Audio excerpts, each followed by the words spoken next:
Yo, what up, man? As you see in the title, bro, listen, you got to become a competitive freak. All right.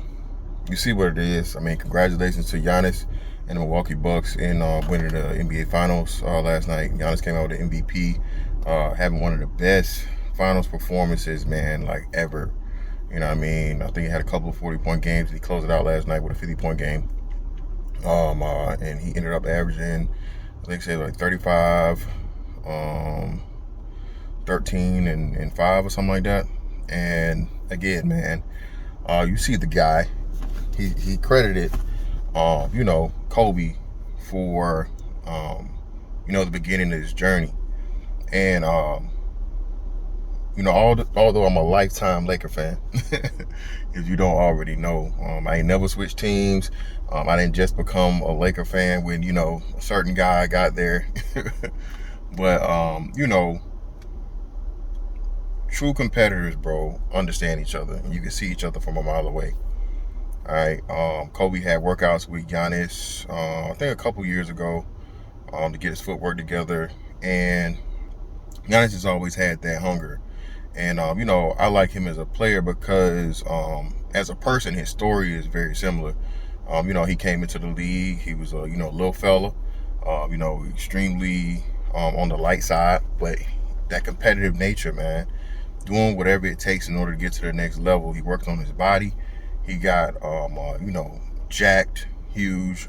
He improved every year. Back-to-back MVPs, all these different things.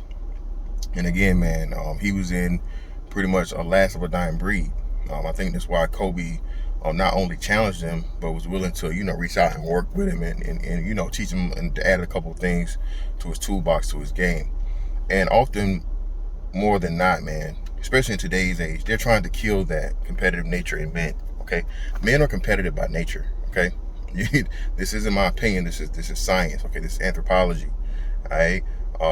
Back before there were civilizations and laws and all these different things, bro, it was literally survival of the fittest. Okay, so competition wasn't only just a thing of recreation or fun; it was survival.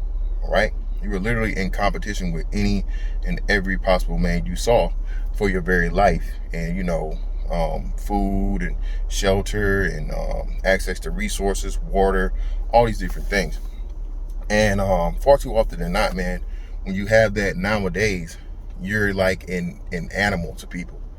And I remember myself at a very, very young age, before I even got into the physical aspect of it, I always wanted to be like the smartest kid. I was a nerd. So, I wanted to be the smartest nerd there was. And I would go through, on the quiz bowl team or whatever and see, and I was able to pick out the people that were better than me at something. And that's the only people I compare myself to, okay? Look, don't ever look beneath yourself, man, because listen, if you compare yourself to people that are lower than you, you have no reason to, and you'll never improve. But if you look to the person that's that step or those steps above you, and you try to not only meet but surpass that person, how can you ever lose, okay? You look for the best, and you try to beat him. And this is why Kobe was so, my favorite player, and, inspired me for the love of game basketball and just a mentality in life. When he got to the league, and of course everybody loved Mike, and this man said, look, I don't want to be him, I want to be better than him. And very, very rarely do you meet somebody that's able to have that, not only confidence in themselves, but that drive. Okay. And even though you may not, pick that, and you may not be able to succeed with that impossible feat, of picking the greatest ever at something and beating them. How can you fail by setting that as a goal? Far too often, especially now in the black community, where we don't have that masculine frame, we don't have the the fatherly influence in these households anymore. These young boys, man, they don't have that competitive edge. And they don't find that positive drive in order to keep themselves focused on something that can set them up for success long term. Again, nowadays, when you have all this extreme violence and pretty much non-concern with life, These brothers aren't competing, and these young boys aren't competing for, survival and things like this, bro. It's like a game to them, you know. And just imagine if you were to put that drive into something positive, where we would be, not only as individuals, but as a demographic, as a race, as a group. And again, man, just getting back to Giannis. In this series particularly, okay. Well, actually, I'll go back one last series, bro. You have to take disrespect, okay, personal. All right, Giannis took disrespect personal in the last series when Trae Young did a little shimmy with it before he took the shot. You saw him get the whole team and be like, "Look, bro, this dude is doing this to us, and that was on our floor. Are you gonna be for that?" And bro, that's that general, bro. That's that person that's the leader that has that fire in him, that's so passionate, so determined, to win and compete, that he spreads it out to other people. And again, man, very few people understand it. I'll be playing a game and pick up basketball. Man, ain't nobody getting paid, man. It ain't that serious, bro. Would you trying to get scouted? Like, look, bro, hey, the treadmill's over there, all right? The elliptical is over there, bro. I'm not out here for cardio. If I'm out here and I'm playing, I want to win, all right? I'm out here to win, all right? whether it's a pickup game, whether it's a fucking NBA Finals, however it is, bro. If I'm playing it, I want to win. And, again, far too often, that spirit has been killed, not only just in men, just across the board. Everybody gets a participation trophy now. Everybody, well, you tried, so pat yourself on the back and you did good. There are no losers. Bullshit, bro. Okay, if you had the mentality of that there are no losers, bro, you'll never ever win. Okay, because again, you're just going to settle. All right, you're not going to set those goals. You're not going to do what it you make the sacrifices. You're not going to make the time. You're not going to dedicate yourself to success.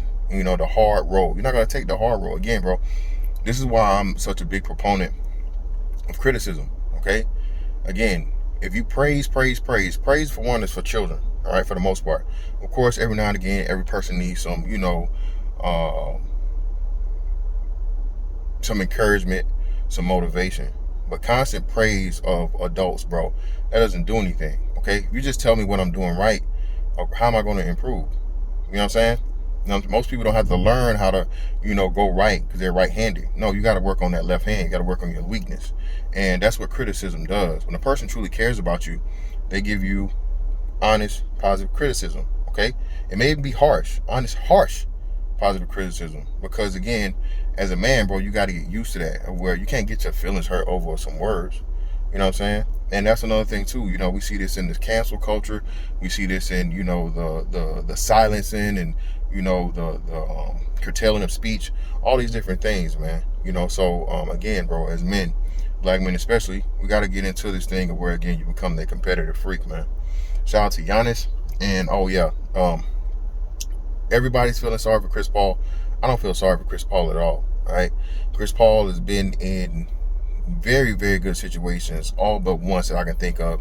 In his worst possible situation, he wasn't even expected to win. He wasn't even expected to do something. This is what pretty much got him his contract in Phoenix. Chris Paul was in a great situation in New Orleans.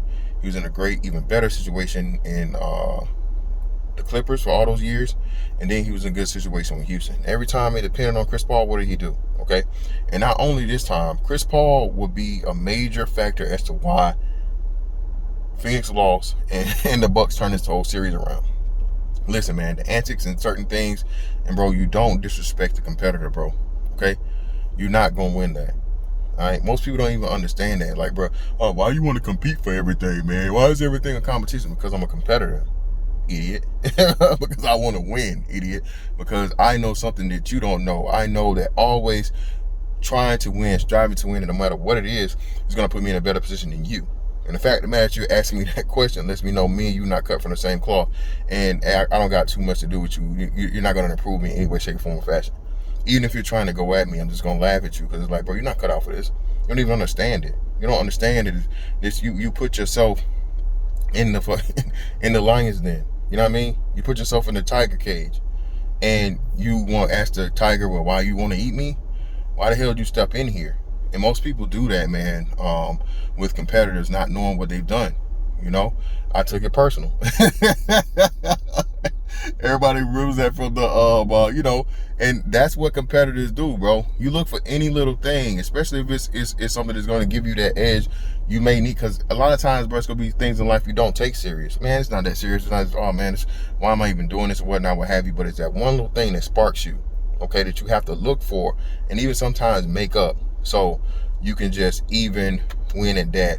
Take something positive and add it to your toolbox for future successes. So again, man, shout out to Giannis. All right, you know what I mean? Long live the Mamba mentality.